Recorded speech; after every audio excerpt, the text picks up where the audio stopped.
Hey, what's up, guys? Welcome to the latest edition of Let Me Clear My Throat podcast, episode 13. Hopefully, everyone is having a good day today. A very productive day. I know I'm having a good day. Good day off.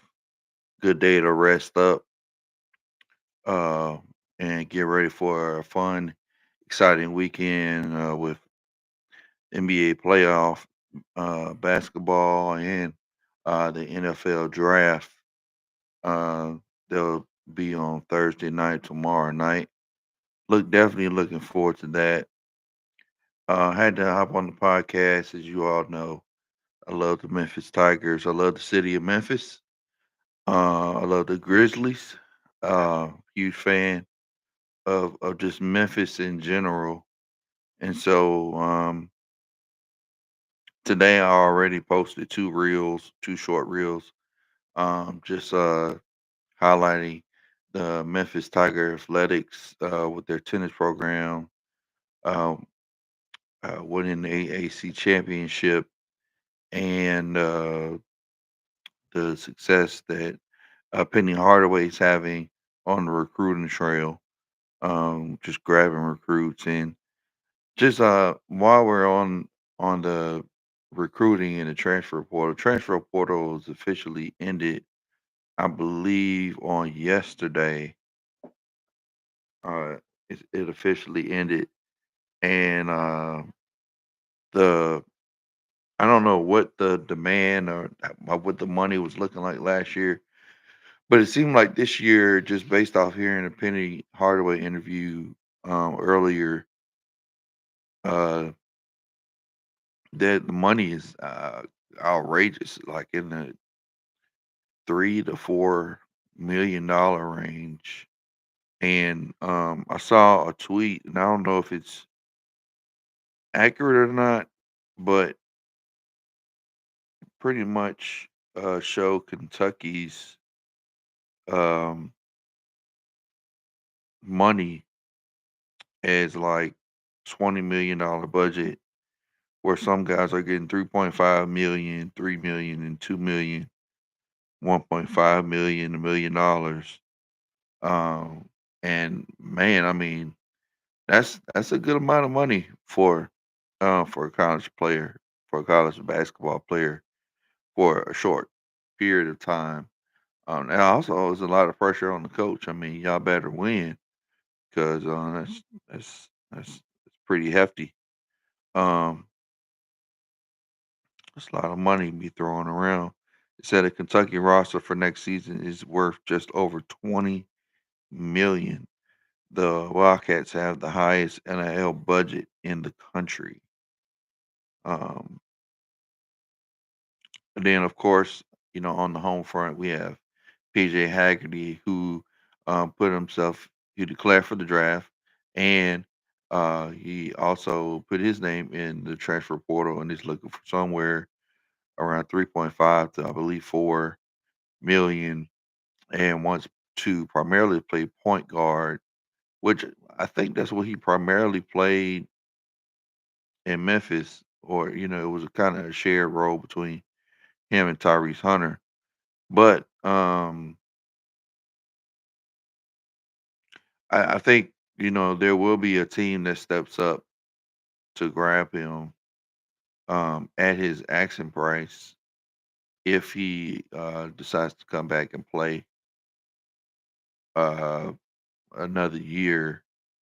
Hopefully, it's with us. I don't know if we have that, you know, type of money, 4 million for one player that fits our budget. But if anything, I can see him going to a SEC school, maybe a school like Arkansas or Kentucky or um, Florida, maybe LSU. Probably one of the SEC schools. I can see them jumping for him. But I mean, either way, I appreciate and I enjoy watching him play. while he was in the Tiger uniform, and wish him nothing but the best. Um, but I wanted to hop on and talk about a few things with the Memphis Grizzlies. Their first game against OKC was a blowout. We could even consider the game last night a blowout. I'm not gonna get into scores and the points because really, in the grand scheme of things, all those things don't really matter if you don't win the game. And the Grizzlies lost both of them, and both of them were by a high margin of points. And as much as I would like to be optimistic about just our play going into game three, it's really hard. It's really, really hard to to to just fathom we have a chance to even win a game with the way we're playing. To be second in the West, the majority, or at least a quarter of the year, and then not even play to that standard. Not, I mean, we showed more effort. I feel like going up against Golden State and Dallas Mavericks than we are against OKC. And some of that I guess can can be fatigue. It's rough, but you got to be professional. Um, and you got to just prepare your body for for what you're about to embark on. But we just had no fight. And I mean, plain and simple, we have completely lost our physicality and toughness, and that's the reason why we're losing games. We're not winning games, and it's frustrating to watch because we had that when we had Dylan Brooks and when we had Steven Adams, and we traded that for you. And in doing so, we made a step backwards instead of moving forwards. And then we changed the offense, and Taylor Jenkins gets fired. I think when Taylor Jenkins got fired, that was just basically us conceding the season and pretty much saying, we're just getting ready for next year. Of course, we won those games as we should have to get into the playoffs. But right now, we're just looking like a team that's tanking just to get out. It's like glorified tanking just to get out of the playoffs. I don't know. It's to me, it's just a mentality. We're going in the first game, and it looked like we were just prepared to lose. It was almost like we're just satisfied with being in the playoffs, and we're not really serious about competing. Um, Effort was just not there, and right after the games one and two, whole lot of talk about veterans, a whole lot of talk about do we need to add this, do we need to break up Ja, Jaren, and uh, Bane, do we need to break up our big three? Do we have enough experience? And I mean, my thing is, we've experienced losing, we've experienced winning, we've competed at a higher level, but what we're seeing right now is an embarrassment to basketball. It's an embarrassment to basketball, and it's just a tough watch. I mean, I wanted to turn the game off so many times on last night. I mean, it was just rough. I mean, earning a playoff spot is just no longer the goal for us. We're a small market team. We don't have that many opportunities. Not too many superstars want to play on our team for some reason. I don't know why. We know KD could be available. Uh, uh, yeah, we know KD could be available. Who knows who else is going to be available? It's going to be a wild off season. But until we find our physicality, we got to find our toughness. We got to find our toughness. I don't know, and it starts inside the player. I mean, Perk after game one went after Jaren Jackson, and I saw more toughness out of the fans than I did the players on the court last night. And it's just disappointing when, as a fan, you're watching and you're just rooting really hard for your team, and it's just they're not going after loose balls. I mean, there was a sequence where we there are so many second chance points that we gave up on rebounds that ended up, in three pointers, and it's two or three of our guys around the basketball, and OKC ends up with the ball, shoots a three, and they score. Alex Caruso. I mean, he pretty much bullied us the whole game. There was no coaching adjustments. If this was an audition for Ti to be the coach, there's no way he should get this job. No way. No adjustments are being made. Edie, there are certain teams you have to prepare differently for. Edie he might play well against Houston or against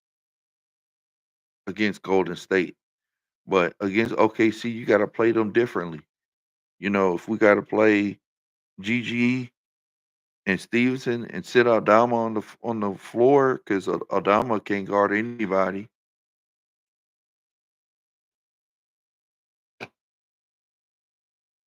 We're pretty much doing offensive drills against Aldama. I mean,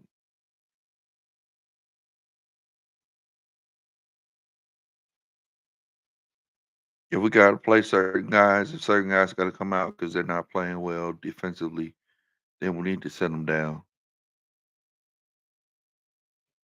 I mean, we're not making any adjustments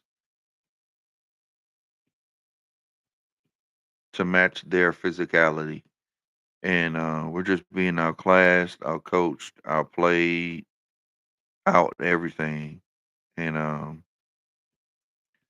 hopefully, game three we can rebound from these two losses and at least get one game, um, and just make the right adjustments. I don't know what coach. Maybe Mike Malone might be the best coach, or even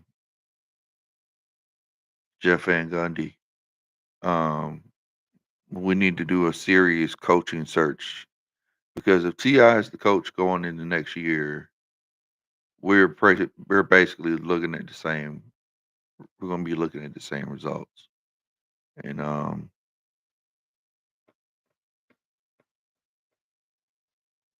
don't know.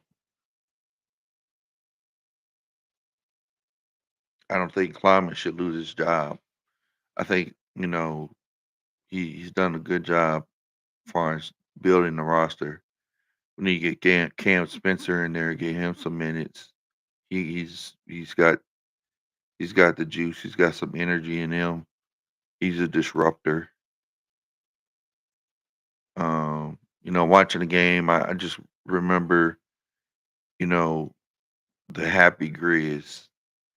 When the Grizzlies play with joy, and after when we win games, we have group interviews, and then all of a sudden, OKC started doing the same thing, and we as the fans we get upset and we get on Twitter or Facebook or whatever social media, and we call out OKC fans, and we call out Golden State Warrior fans, Golden State Warrior fans. I just saw a post a couple of days ago. They were using the moniker "Grit and Grind Warriors." No, it's Grit and Grind Grizzlies. That's us, you know. So and then Perkins he gets on, calls Jaren Jackson Jr. the most overrated, not a top 10 forward, overhyped. I mean, just wild and crazy. Um, but hopefully we show some fight on Thursday night. Yeah, Brian. Show some fight on Thursday night, Grizzlies. Um, when we get a win.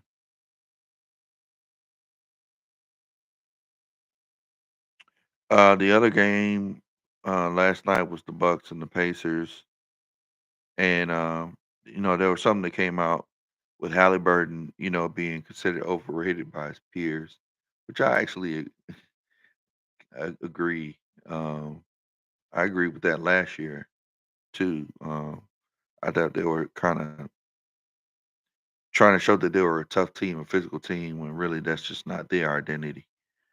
But Halliburton being considered overrated by his peers is a shot. Not only at him, but also I think his team took it personal off also. This Indiana team's a little different. When Greg and I got on the podcast and we're making our picks and we're talking about our picks, and he mentioned Indiana going to the finals.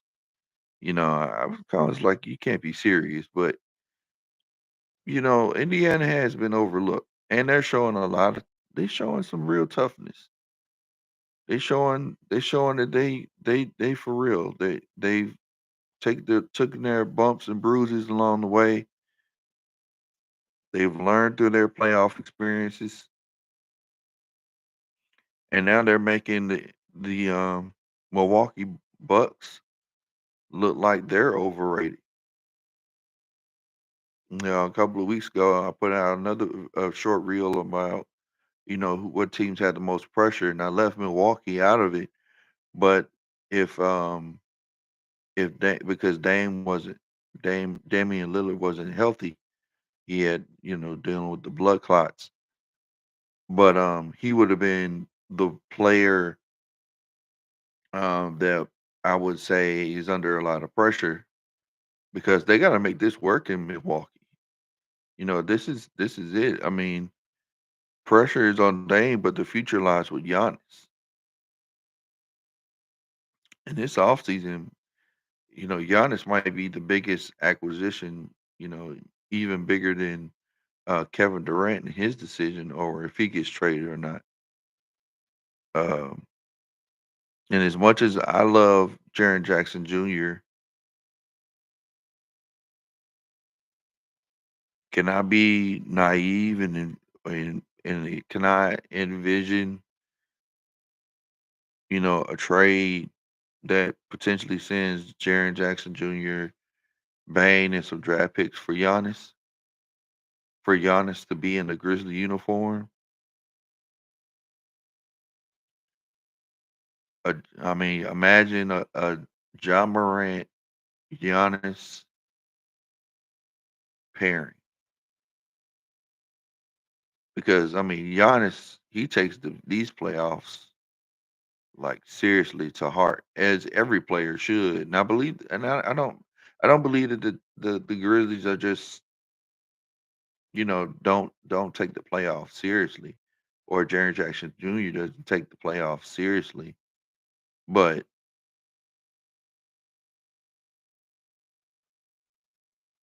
you know, we look like we don't care, or we just don't have the skills, or we're just not putting the effort. But Giannis is a difference maker. I mean, he's won a championship. He knows what it takes to get there, and getting there is what we're trying to do. Memphis Grizzlies, we're trying to get to the championship. We're trying to win a championship. So I mean, hey, if that trade does happen, I'm not gonna be mad at it. We get a whole new coaching staff, John Morant, Giannis, some supporting role players. We still got some young guys. Jalen Wells, he's up for Rookie of the Year, and I believe he should get that. He has earned that award. He should get that award just based off of winning alone. 'Cause I believe Castle and the Atlanta forward. I'm not gonna pronounce his name. I'm gonna mess his name up, but Jalen Wells should get that award. He's been the starter just pretty much the whole season. He should get that Rookie of the Year award. And Jaren Jackson, I think for a minute he was probably in the running to making an All NBA team. I don't know now. I don't know if he's there yet. If he got that, and I don't know if that affects his supermax or not. Um, Either way, I mean it's gonna be a big off season, and we gotta make some tough decisions on on Jaren Jackson Jr., on coaching, and on roster reconstruction. We need to free GG.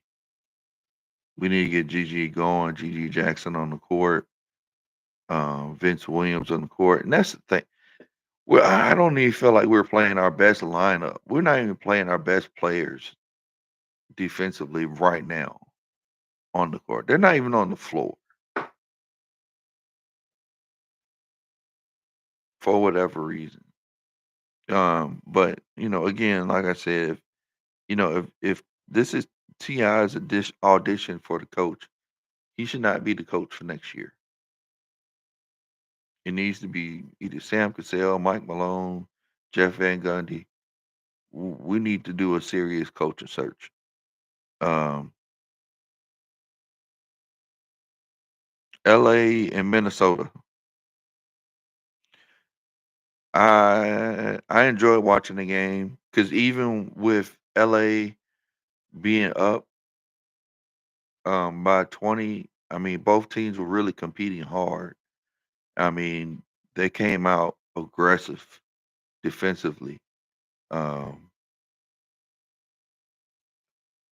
up up past the 3-point line, in your face.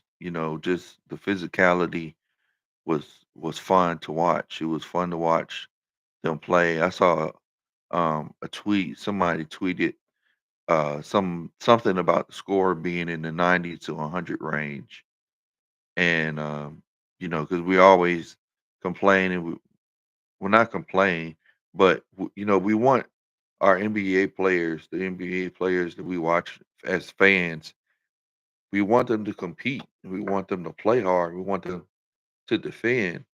And so now the scores are a little bit lower than they normally are during the playoffs. I love it. I enjoy it. I think it's great. Um, but um, yeah, I thought that was a good game. I think that game could go 7. Um, Anthony Edwards, he's kind of feeling like maybe he's just feeling his way around. I think once they get into Minnesota, maybe we'll see a different Minnesota team. They got game one, so now they're going home. They feel like they can uh, take care of business at home and take two at the house. Uh, Luca, we saw Luca Doncic defending. I mean, Luca actually played good defense. He's had some really good games, 2 games in these playoffs. I'm pretty sure Nico from Dallas is I don't he thinks he's done a good job. Uh, he needs to go hide somewhere. Based off the comments he made about not knowing the impact of Luca being traded, or just not knowing the fans enough. Um, that's a horrible answer to the question in the press conference that he was asked. Um, but that's going to be a really good series. And then tonight we have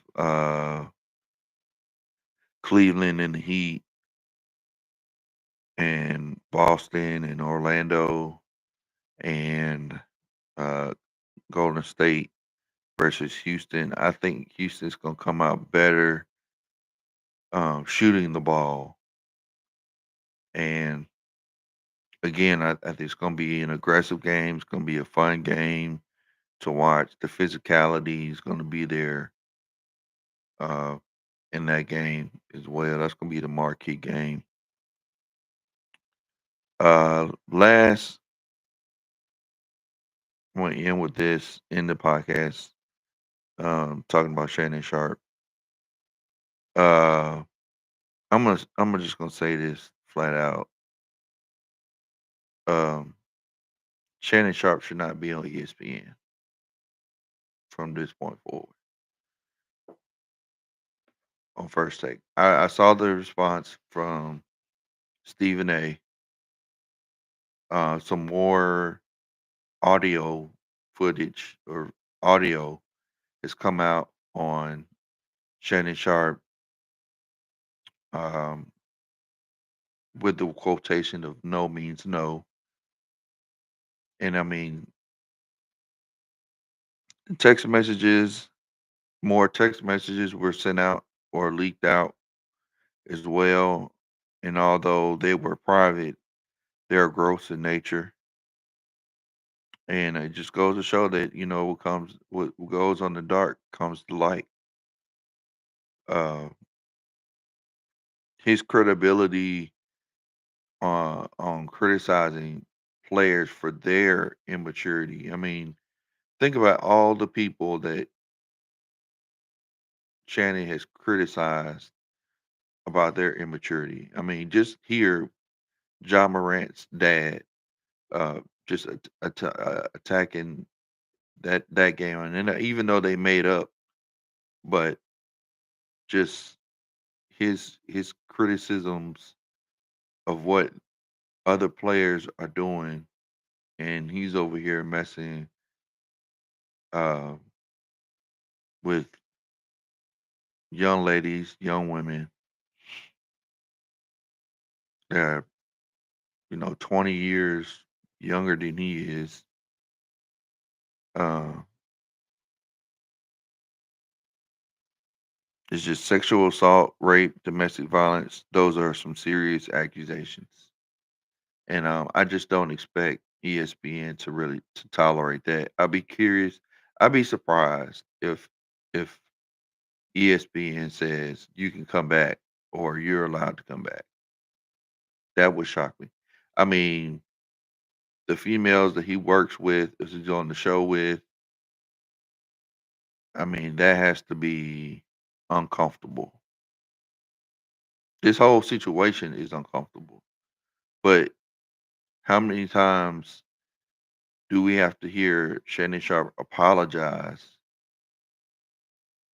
for embarrassing himself, his family, and sponsors, and everybody that he's involved with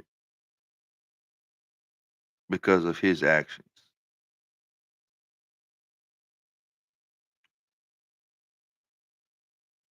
It just doesn't look good for him. So you know, ignorance is not an excuse.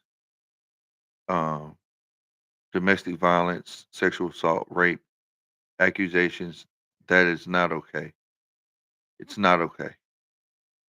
And we need to take a stand against domestic violence, rape, and sexual assault.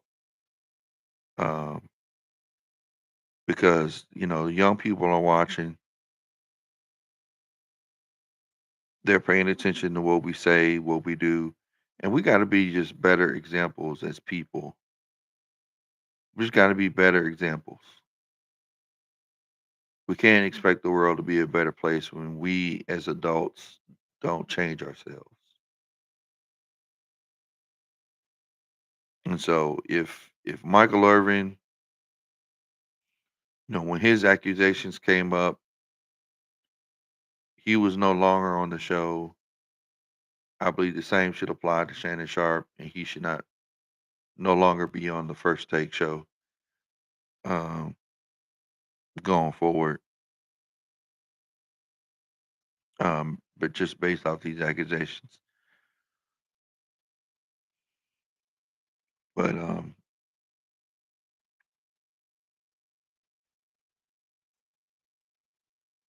that's all I have that's really on my mind.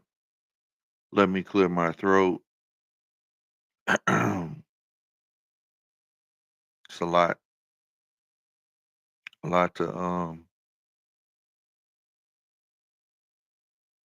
it's a lot. It's heavy to end on that, to end on Shannon Sharp and his situation, but it's the truth, and then I feel like it needs to be said, it's not acceptable behavior. Being who he is, um, his Hall of Fame speech is one of my favorite speeches. When he talked about his grandmother and just the relationship he has with his brother, and so yeah, find me on YouTube, Facebook, on Instagram. Like, subscribe, follow. Appreciate um, all those who have followed my Instagram, Facebook, subscribe to the YouTube channel. Uh, please share your opinion. Um, Again, being new to the podcast game is new for me. I'm pretty much an introvert, but I don't talk that much. But I love sports, and I love Memphis, and I just want to see the Grizzlies do well, the Tigers do well. I'm very unbiased though at the same time. So, couple of things I'll be putting out is Steph Curry and his legacy, uh, Kevin Durant, uh, James Harden, and Westbrook and their legacies. As far as like expectation goes, they just haven't delivered. The Clippers are playing very well though, playing very very well. Kawhi he looks very healthy, doing pretty good. So then also talk about Trey Young, where he needs to end up because Atlanta is not the place to be for him. Um, and then again back to the Grizzlies. What if we put Jaren Jackson Jr., Desmond Bain, a couple of draft picks, and we throw that to Milwaukee? Do they accept it for Giannis? Can we see Giannis saying being the superstar that says, "Yes, I want to be a Memphis Grizzly"? So, all fun, exciting things to look forward to.